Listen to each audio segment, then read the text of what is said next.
And we are invited as human beings to engage in the process of telling the truth so that we become totally visible, so that there's never anything again that is hidden or kept secret from anyone about anything. I'd like to review with you in this lesson the 5 levels of truth-telling. Level number 1, to tell the truth to yourself about yourself. Now, you might think that's fairly simple, fairly easy, because all of us tell the truth to ourselves about ourselves. But my experience, I don't know about you, but I can tell you in my experience is that that's not necessarily true. Throughout my life, I have not always told the truth to myself about myself, believe it or not. There are many things about me that other people have told me that I did not want to accept as truth about me. I wanted to reject what I saw them observing and what they were telling me about me.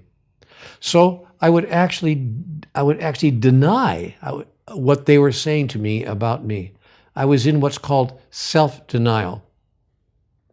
Not just did I deny what other people were saying to me about me, I denied my own observations, which is even more interesting.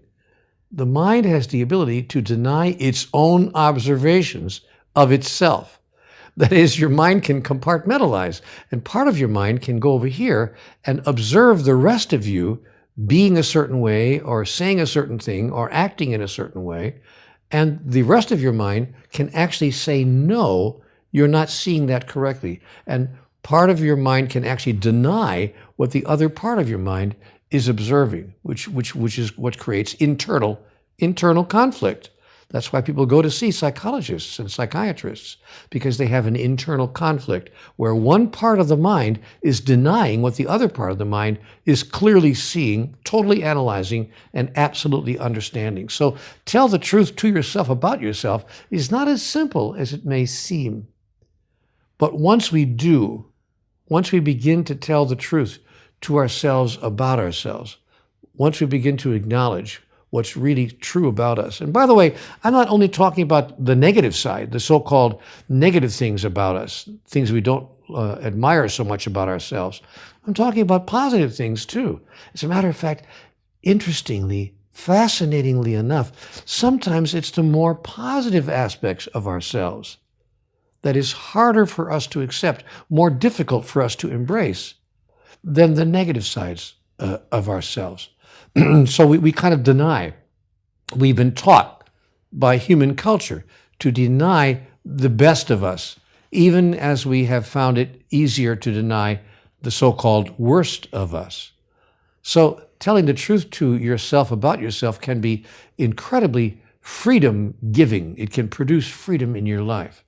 I'll give you a couple of perfect examples in my life to let you know what I'm talking about.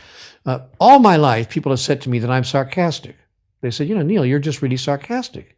You use sarcasm as a tool, almost as a defense, or sometimes as an attack, as a weapon.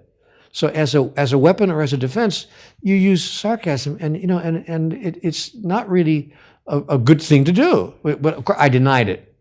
You need to know that for 50 years, for a half century, I said, you're just exaggerating, or maybe once in a while, but not that often. It's not really, no, not once in a while. Neale, it's a characteristic of you. You do it all the time. And I simply didn't accept it because it wasn't attractive to me. It wasn't something I wanted to admit or to acknowledge about myself. But then I remember once when it was startling to me. It came home to me so clear. I was involved in a particular interaction with a younger person.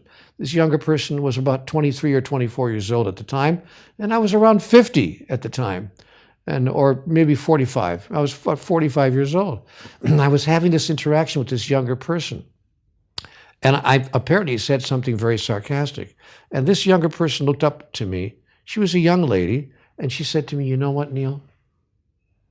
That's not a very attractive part of you."